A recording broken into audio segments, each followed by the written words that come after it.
पुरी जिला निमापड़ारे भाईगिरी देखाइबा पड़ा महंगा। गत मास 19 तारिख में सामान्य साइड मरा को केन्द्र कर पिपिली चारि छक अभिमुखे कार जोगे जाउथिबा 4 जण युवकों को निमापड़ा जयश्री छक निकट में किसी दुर्बृत्त मरणांतक आक्रमण करते गाड़ी भंगारुजा करते।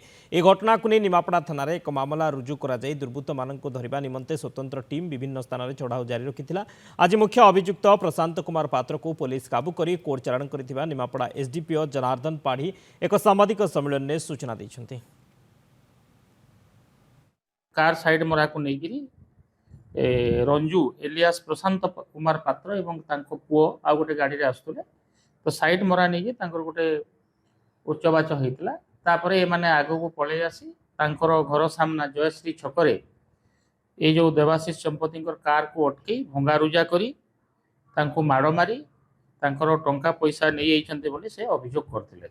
से संक्रांत निमापड़ा थाना रे आमर गोटे केस होता 229/2026 से कनेक्शन रे आज रंजू एलियास प्रशांत कुमार पात्र आरेस्ट कोर्ट को फरवर्ड होती।